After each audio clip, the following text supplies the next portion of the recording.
Live pictures coming at you from the 2.78-mile Pittsburgh International Race Circuit. The Umbrella Girls are taking down the umbrellas, and the grid is about to be cleared. Michael Hill alongside me, Roger Hayden. This is REV'IT Twins Cup, and for me, one of the highlights of the racing program in MotoAmerica. Yeah, and this class is just always provides a lot of good racing, and this is where a lot of the young talent, you know, that's where they start. You start seeing their names pop up on the grid. Yeah, the Junior Cup, and then they move up here, and you can see which ones are able to make that next step, and where it's going to be tight. This championship battle is going to come down to the end. Absolutely. 18 points cover 3 riders, and those 3 riders, Rocco Landers, Blake Davis and Gus Rodeo, reverse, of course, on the grid as they are in the championship, are the 3 riders on the front row of the grid. It's going to be a pretty long race, 11 laps around this track, and Roger, what a track. Yeah, a lot of elevation down into turn 1, and then also over turn 2 is a really big rise. 3 and 4, then the track goes downhill. Turn 5, corner has a ton of camber up over there. Into 7, 8, 9, 10, all the way to turn 14. Flows really well, and these Twins Cup turn 15 is almost flat out for those guys. Headed into the chicane, new chicane, safer one, and then headed into last corner, turn 17, 18. Last corner, turn 19, and we've seen some drafts from there today, so it could play in the part today. Yeah, it absolutely could. We've also seen a lot of overtakes here, Roger, including in that Superbike race. And if Superbikes can overtake their Twins Cups competitors certainly can as well. Yeah, and I'm sure a lot of those guys were watching the Superbike race, and that's the thing. That's what's so important about keeping up with, you know, watching the other classes. You see where they can make some passes. So that is the chicane. Will that play a part in the outcome of this race? Of course, the last time we saw them was at Laguna Seca WeatherTech Raceway. Here's a look back at race number 2, the highlights on Sunday. And this is really when the championship really did take a turn. Yeah, it really did. You see Gus there got a really good start early in that race, put his head down, made a little bit of a mistake there in the lead. Yeah, running out wide up through the corkscrew. A couple of other riders in the mix as well. It was Rodeo though that recovered, giving chase to his teammate as Filippo Ravelli and Blake Davis went wheel to wheel, heading down into turn 2. Yeah, these two had a good battle there throughout that whole race, and you see Dominic Dory, also Caleb Yakov there in the picture. You see Blake next lap, he's the one making the pass. Kelly Yakov was also keeping a watching brief. Again, Ravelli went back through on the inside. A pretty impressive weekend for young Ravelli. And then this happened. Down he goes. Rocco Landers, the winner from Saturday, on the floor on Sunday. Yeah, turn 5 with the big lead. Gus, as you see here on the picture, was applying the pressure to him, and Rocco made a mistake that we don't really see. And Gus was able to hold on and get the win, and Gus is riding really well and back into the points. Yeah, 25 points. You see what it means to the team, his sister. Their massive celebratory wheelie. And I tell you what, if Gus Rodeo does manage to win the championship, I think we're going to be in for a bit of a stunt show from the 96. Let's hope so. Let's have a look then at what that did to the championship. 159 for Gus Rodeo, 3 points ahead of Blake Davis. Rocco Landers, he's won championships before. He knows what to do, 18 points back. Realistically, Roger, mathematically other riders could still feature, but Gus Rodeo could absolutely nail his first championship.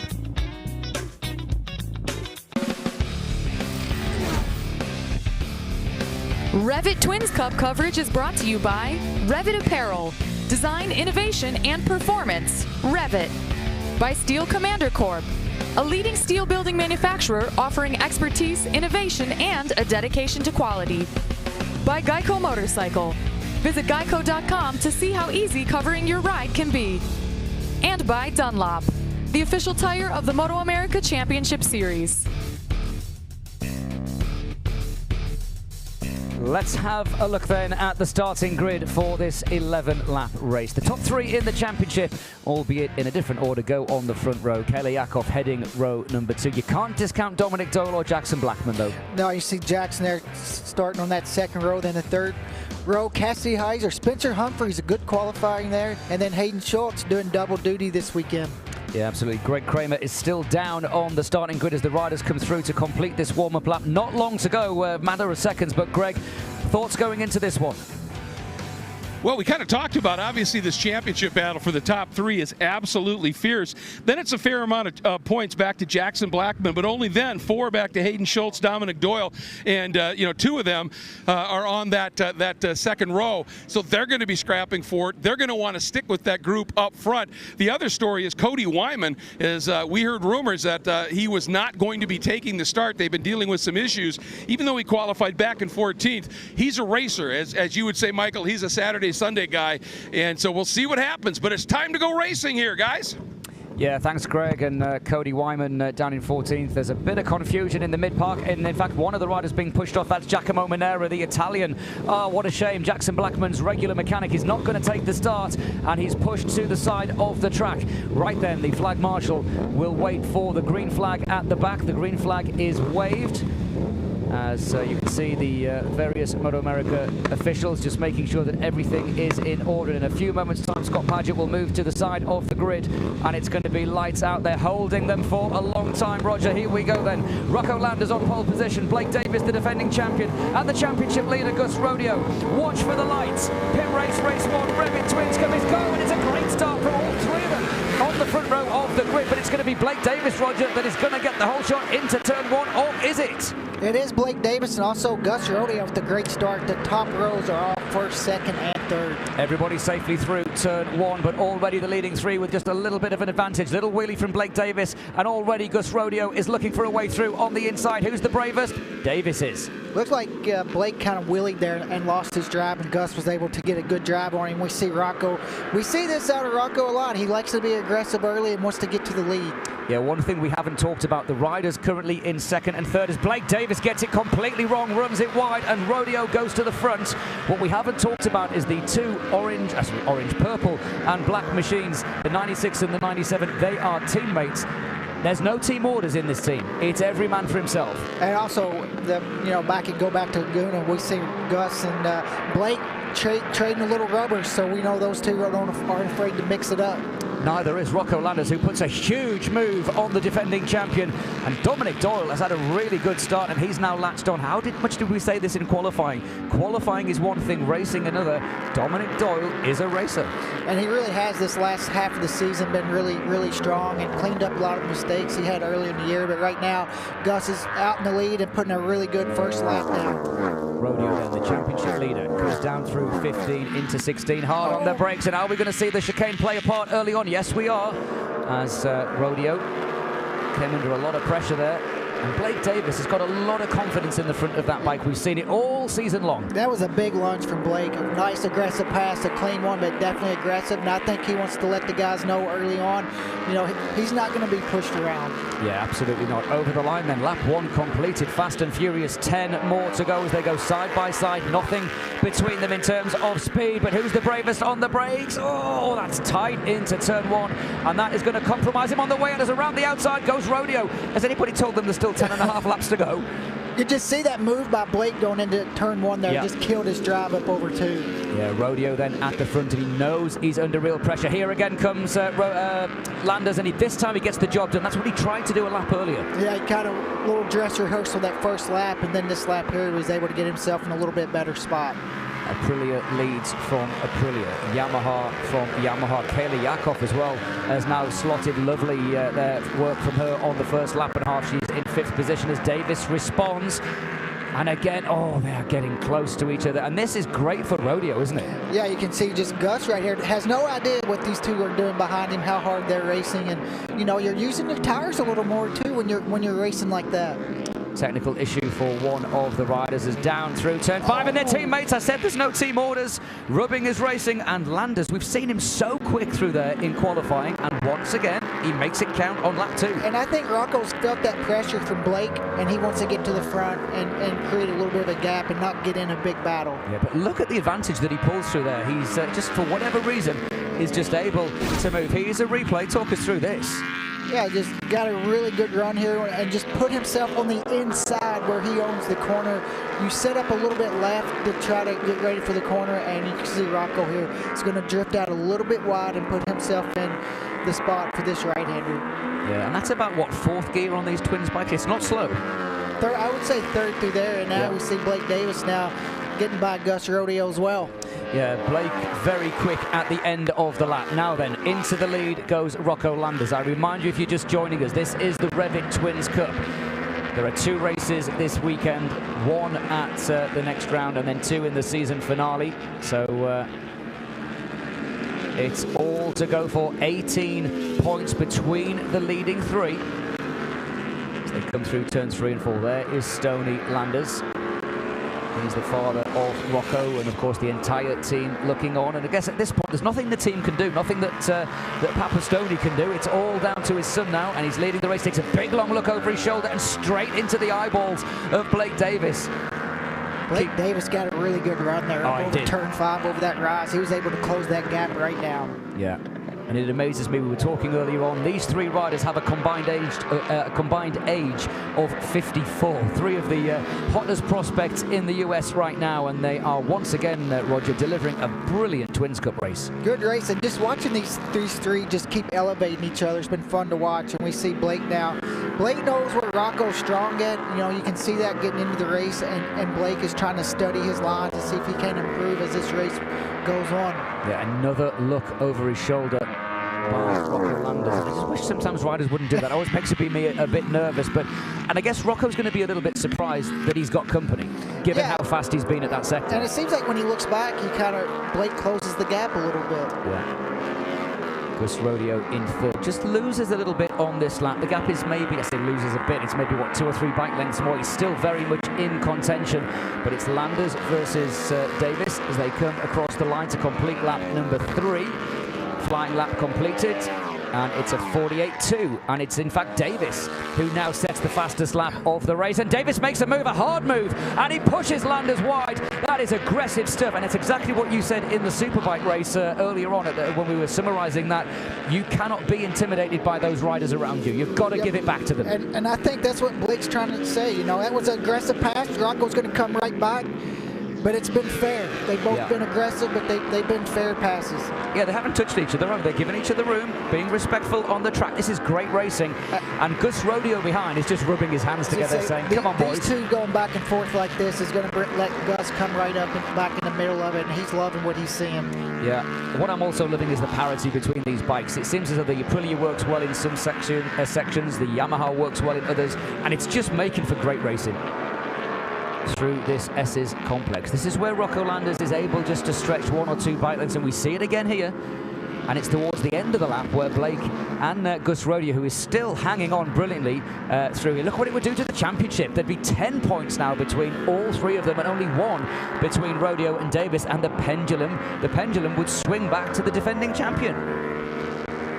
We'll see Blake this lap if he's able to close this gap down like he has been the previous couple laps. But Rocco looks like he pulled out a couple more bike lengths than he had the previous laps. But Blake Davis is just really good on the brakes. I was just going to say, he just looks so strong, doesn't he, on the brakes. A little bit wide on the exit of the chicane down into the final sector. And he got a really good drive here the last time, didn't he? He's lost a little bit on this lap as Landers runs right out to the edge of the circuit. That's the entry to the pit lane. No pit stops, of course, in Twins Cup racing. Over the line. And what's the gap? 0.3 of a second. And still in the 48s. 48.9 on the last lap from Rodeo, who's a couple of tenths quicker than Davis. Gus Rodeo's not out of this. No, not at all. And Blake, that last lap was actually a little bit slower than the other 2 guys he's racing around. So we'll see if he can close that gap. You can see how strong he is on the brakes. But now we're getting down in the part of the track when we get down here in turn 5 where Rocco really starting to make a move and start pulling a couple bike lengths. So we're going to see if Blake can go to school behind him and maybe learn something. Yeah, this climb up the hill, and you've talked about it again. Another big look. Is there a corner that he's not looking where he's going? I mean, he just seems to be completely looking behind him. But is that because he's nervous, do you think? Does he expect a bigger gap? Is that why he's looking behind him? I'm not sure. Just wondering what's going on and seeing where everyone's at. He's got a pit board, but maybe he wants to see for himself. Fastest first sector of anybody. Gus Rodeo, the rider, in 3rd position. Down through this S's section. And then coming back towards us here, we get a great view from our commentary box window, but no time to look out of the window today. We're glued to these pictures. Landers, Davis, Rodeo, the championship title fight.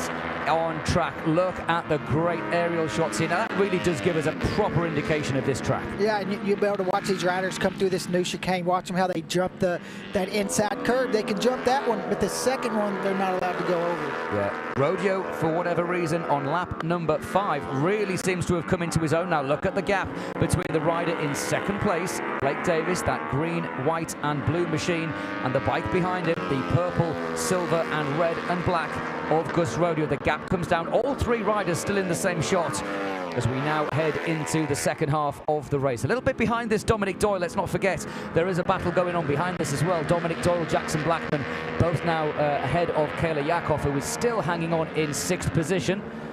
Let's have a look back. It's quite a sizable deficit, but there is a very lonely Dominic Doyle. And there is the multicoloured Jackson Blackman. And then Kayla Yakov. Top 6 pretty much in a class of their own here. Yeah, the top 3 guys are kind of pulled away from this group here, but they're having their own little battle, and each one is kind of it's almost like the same. You know, Dominic's that much ahead of Jackson, and Jackson has about a second and a half on Kayla. Yeah. Dominic Doyle will be there to pick up the pieces if anything happens out front. And of course, in terms of the championship, he's fighting for the top 4, and still the leading 3 are together. I've got to say, I'm impressed with Davis. He is gritting his teeth here, isn't he? He's digging deep. He is, and Gus also as well. You see Rocco come through turn 1. You see those little bumps there? See how it upsets the bike? And then just right there kind of puts him offline a little bit, right on the edge of the grass. Bike still moving around through there. You can see, look at Rocco's right hand. He never shut off. I was going to say, I'm in awe of that. Never shuts the throttle at all. And you see the front suspension up and down. And again, that gap comes down to 0.2, and it extends to about a second into the chicane as Landers takes a second bite of the cherry through there. That's the biggest gap he's had. I think Blake made a mistake into the chicane. And it's really hard when you're in Blake's spot, whenever you're trying to make up time on the guy in front of you on the brakes. You try to get in the chicane too deep, and then you lose more on the exit by making a mistake. And now Rocco probably has about a second gap. Yeah, over the line we go then. The gap was 1 second, crosses the line now, and it's 1.1. It's more or less stable, isn't it? So yeah, I wonder if you're right, maybe just a small mistake. Into turn 1 then. Can't see the edge of the track over the crest at turn 2. Davis can still see Landers, and Rodeo can still see the pair of them. And Rocco just did his best lap of the race, 48.3, and he's just been consistently in the low 48s. And that's just, you know, for Rocco, he's just really good at showing that consistency and getting up to speed really quick and able to back up his laps. Aprilia RS 660 came into the championship a couple of years ago. It was the SV 650 Suzukis and the Yamahas that were the bikes to be on, but Aprilia, the factory in Italy, in the small town of Noale. And in comparison to some of the other European manufacturers, one of the smallest, but I tell you what, they know how to build a motorcycle. Yeah, in this lap here, Rocco's first sector is his best one of the race, so you can tell he really has his head down now. I'm going to try to break this group as these laps wind down. Coming through then, and it looks as though Gus Rodeo now has his eyes very firmly set on the rear seat of Blake Davis. I remind you, the championship as it stands coming into this race, Rodeo had a 3-point advantage over Blake Davis. Landers was 18 points behind, so if Rodeo can get ahead of Davis, he will still lead the championship. It's all concertinaing together, isn't it? It's all coming together. I mean, every pass is big. I mean, just for the points-wise in the championship battle. Yeah, this championship historically has always gone down to the last round. Remember last year at Barber when Davis, just a teenager, all the weight on his shoulders, and he would manage to hang on and get that championship in fine style. That's why he wears the #1 plate. Landers now with a 1.6 second advantage. And you've got to say that gap now is probably just a little bit too much for Davis and Rodeo to claw back. Anything can happen in racing, but it's looking good for Rocco Landers. Well, we also, you know, the last race, if you go back to, you said Rocco kind of made a mistake toward the end, but I think now he sees his pit board growing, so he might not push as much. But these two right here, they're going to have their battle as the race goes on, and Rocco's last lap of 48.4, he's just, because his consistency is where Rocco is so strong. Yeah, absolutely. Hasn't put a wheel wrong yet in this race.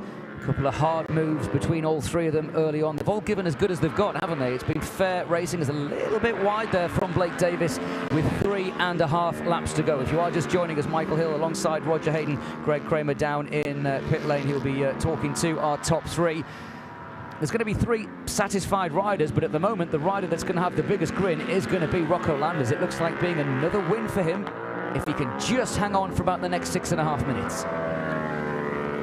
See, these two, though, they definitely have their head down. They haven't let Rocco just get away completely as they go into this chicane, and you can see the gap, you know, it's kind of staying the same. Watch Rocco go through the chicane there.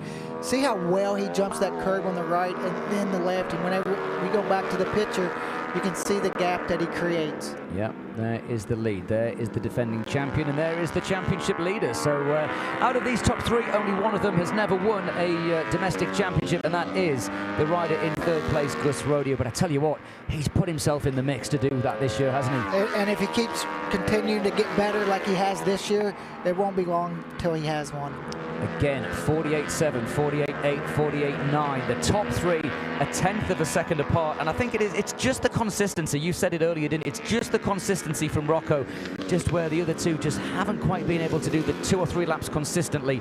They dropped back into the 49s. They're now back into the 48s, but all 3 of these riders more than a second a lap quicker than the chasing group. They really are in a class of their own here in Pittsburgh. Yeah, and also for Rocco now, he knows he's got his gap out to about almost 2 seconds, so now he's slowed her down a couple tenths, and what you do, some of the corners, that's a little bit, you know, where you're hard on the front end, like where he's at now. He might give up a little bit on the brakes just to make sure he stays up. Of course, it's always easy just to roll off. I remember watching a lot of superbike races in the past. Carl Fogarty saying, people used to say, why did you keep going? Why did you keep pushing? And then you run the risk of a crash. He says, because every time I backed off, I got nervous. I made mistakes. So just keep going. And you've got to say, Rocco's kind of still doing that, isn't he? He's still pushing on. Into the far part of the circuit, over the crest, coming down the hill towards us again, and I just get the feeling that Rodeo hasn't given up on second place here, has he? No, I think you're going to see him move before the end of the race here. He's trying hard to close that gap down to Blake, and you know, it seems like each one of them is just pretty good on each sector, and then over the lap they just kind of yo-yoing back and forth. See Blake there out of the chicane was able to pull a couple bike links.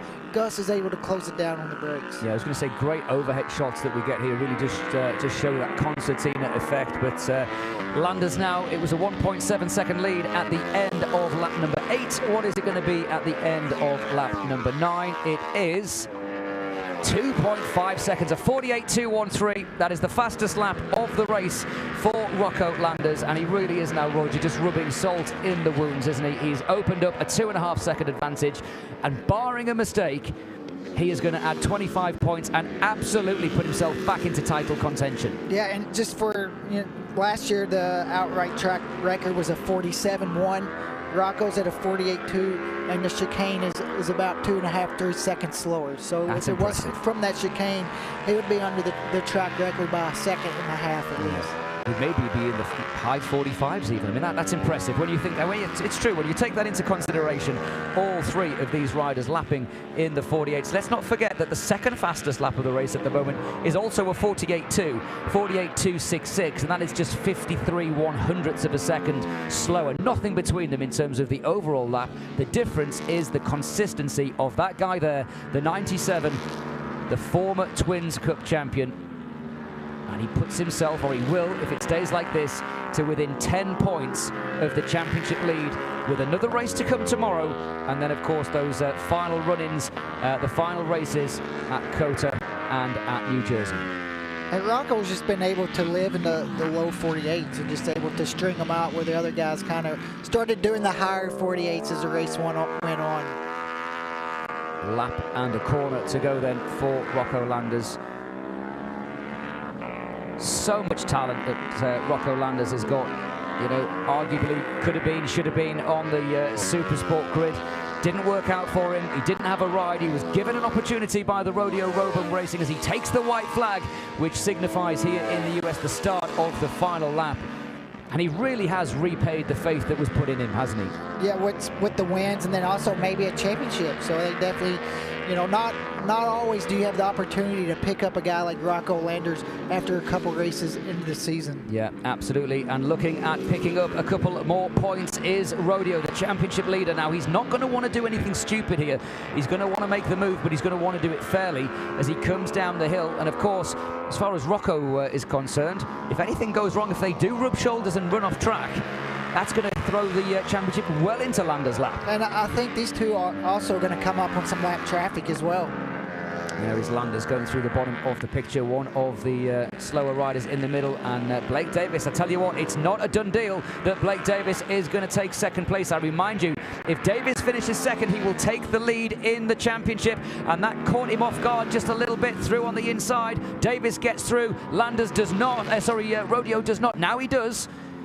That definitely held up Gus a little bit. It did, as they come through now. One of the final right-handers, in fact the penultimate right-hander they're about to approach. Down in front of us, Rodeo is building. It's all or nothing now then. One of these riders will lead the championship going in tomorrow. Who's the bravest on the brakes? Davis at the moment into the chicane. As we switch back to Rocco Landers, he's going to be 25 points. He will move to within 10 points of the championship lead. Rocco Landers, the former champion, hasn't put a wheel wrong. He waves to the crowd who are up on the spectator hill on the left-hand side, heading towards the line. It's a win for Aprilia, and it's a win for Landers. And who is going to get second place? It is going to be... Oh, photo finish across the line. It was Blake. I think it was by the smallest of margins. Our timing screen, 42/100ths of a second. Here we go. Wait for it. And Davis gets it. And Blake Davis finishes second. And by my mathematics, he takes the lead in the championship by a single point. Told you it was going to be close. Yeah.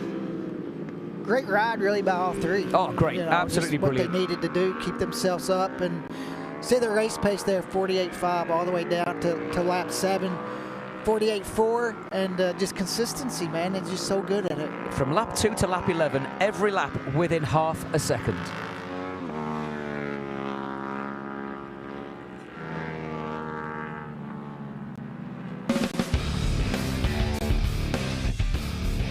REV'IT Twins Cup coverage is brought to you by REV'IT Apparel.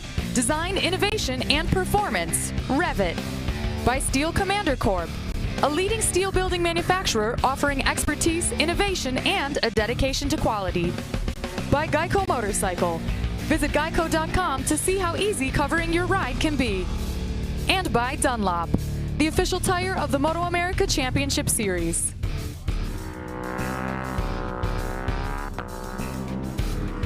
The celebration lap, and celebrating in style for Rocco Landers, who now has 48 all-time wins, and he now surpasses Josh Herrin. He's only 7 behind Gagne in all-time wins. I mean, that is impressive. It's a lot. And I remind you, he's only 18. Yeah, I was going to say, he's not even 20 years old yet. Incredible. Absolutely incredible stuff. That's a huge achievement. Hayes with 87 to hammer. You've got to wonder if Rocco Landers keeps racing to the age of Josh Hayes. How many wins could he have? I see 3 digits. Wow, impressive stuff. He rewrites the history books again, and of course the youngest rider in the top 8 in all-time wins as well, just 18 years of age. Impressive stuff for Rocco Landers, who gets a celebration handshake there from Blake Davis, who is not going to be disappointed with that, because he now takes the lead in the championship. Points make prizes, and he leads it by a point. And I love to see that. Both those riders were really aggressive with each other, making some hard passes, and it's good to see them, you know, shake hands afterwards and enjoy the battle. Absolutely. Again, we do have more racing to come, so stick with us on MotoAmerica Live Plus as the riders now make their way down into Victory Circle. Still a huge crowd down here celebrating. There is Stoney, his dad, and he's got a smile on his face. And you would, wouldn't you? I mean, that's a proud father down there right now. Yeah, of course, and to be here to see him win and all this stuff that, you know, he's put a lot into Rocco's career. And Rocco, you can see that team right there, you know, Gus Rodeo and Rocco. I think they really work well together, and I think they've elevated each other. Yeah, they absolutely have. They've pushed each other and elevated the team as well. Of course, this team expanding, and really the sort of the result of two teams merging together. But they've got two riders fighting for the championship. I mean, it doesn't really get much better than that, does it? I might make you a little more nervous, though. Yeah. You know, because you got two of them going for the title, and somebody's going to be really disappointed at the end of the year. Yeah, absolutely. There is Mum Stacy on the left, and the whole family. Alessandro Di Mario down there as well, also congratulating Gus. And I love the camaraderie as well with all of these riders down there. Let's have a look then at the way that this race panned out. Just under 20 minutes of racing. Landers Davis and Rodeo Kelyakov in 6th. And Spencer Humphries, we've talked about him a lot this week, and what a great return to the series in 7th. Yeah, great ride by him, and you know, just getting in that top 7. And Chris Parrish there 9th, another top 10 for him. Chris Parrish switching to Yamaha machinery. And Cassidy Heiser in 8th, and I think Greg Kramer has made his way down into victory circle, and I'm sure he's got 3 very, very happy riders. Well, that I do, and of course the happiest of the bunch is going to be this guy, Rocco Landers, and Rocco doing exactly what you needed to do to firmly put yourself back in this championship. By our math, you're now 10 points out. That's a big gain with a number of races left, and a pretty dominating win as well. Yeah, it was all right. Bike felt absolutely amazing. I couldn't have done it without my team. Everyone is here. Pittsburgh's always awesome. The crowd here is amazing. All my sponsors, Rodem Engineering, Rodeo Racing, Kevin Rodeo, my chassis mechanic Chad, Alessandro, he held the umbrella, Matt Spicer, my dad, everyone at home, my mom, my sisters, my brother, my whole family, my girlfriend, everyone who supports me out here, HJC for letting us run this awesome helmet, Blood Racing, California Superbike School, everyone who supports me here. But yeah, the race was awesome. Had a nice little battle there for the first few laps. But I was able to lay down some nice laps where I was good in Sector 2, and we're going to make some nice changes. Tomorrow's race is going to be even better. Yeah, and after you have a moment like you had at Laguna to come back and do this, it's a message to everybody, but also to yourself, isn't it? Like, all right, we're right back on track here. Yeah, now we're chilling. Yeah, we're chilling, and he's chilling with only a 10-point deficit to the lead right now, and getting it on the heels of his 15th career win in this category. And I think I heard Michael say his 48th career win overall. Pretty remarkable. Let's move over to our second-place competitor here, and Blake Davis. I'll tell you what, you gave Rocco everything he could handle right off the start here, and you can see he got a heck of a cheering section here. It was a great fight, eventually gapped you a little bit, and then you had to fight like heck to hold off Gus Rodeo. It was an absolutely compelling battle. Yeah, it was an amazing race. I made a mistake in Sector 2 where Rocco's really fast, so he made a gap on me then, and I felt like after he got that gap, I managed it pretty good. I lost a little bit of time, but I wasn't too upset about it. I made some points back up in the championship, and I'm really excited to keep going. I'd like to thank N2, Bobblehead Moto, Sunstar, KYT, Dainese, just all the sponsors that have helped me out. I know I'm forgetting a few, sorry about that. And I want to give a big happy birthday to my mom, my grandma, and my brother all this weekend. So. Well, you gave him one heck of a present because you didn't just do well in the championship. By our math, you're 1 point up and leading this championship as the defending champion. Well done, bud. Thanks so much. Yeah, and that finish was so close with Gus Rodeo coming up on him, and was able to pull it off. Speaking of Gus, let's get over here and have a chat with Gus. Gus, obviously leading in the championship, coming in here. You end up, with that race, but it was an amazing run at the finish, particularly out of those last couple of corners across the line. The margin of victory was just a few thousandths. You gave it your all, man.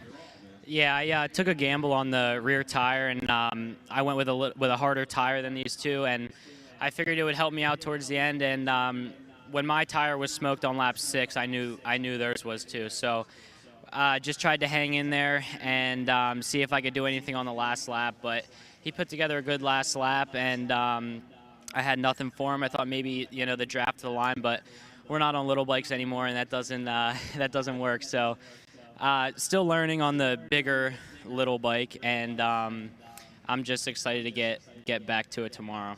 Well, and let's put it all in perspective. You're a rookie in this class. You came in here leading in the championship, 2 wins on the year. It's been a remarkable rookie year performance, and you're still solidly in this championship hunt as a rookie.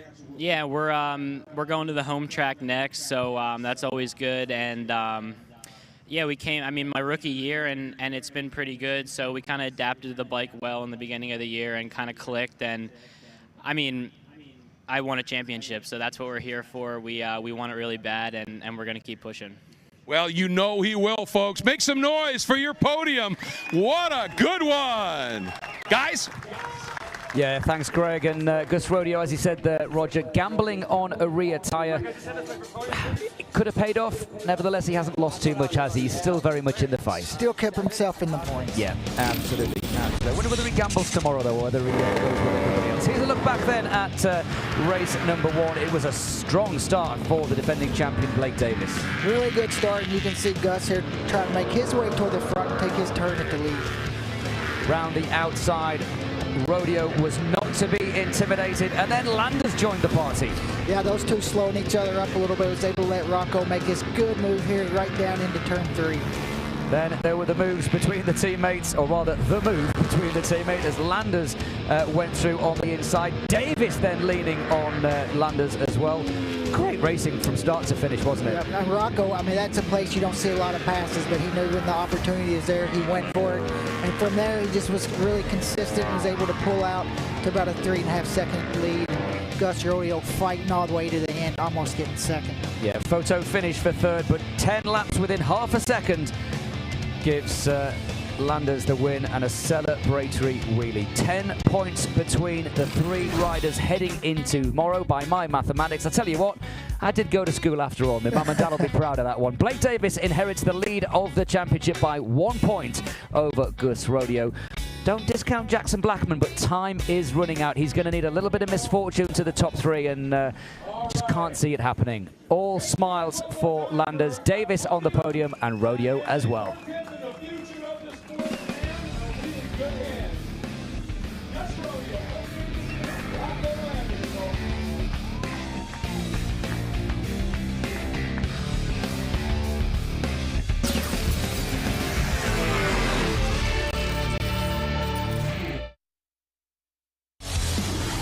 Gear up to get fueled by Mission and get ready to eat like a king. Load those saddlebags with tasty products and fuel your flavor.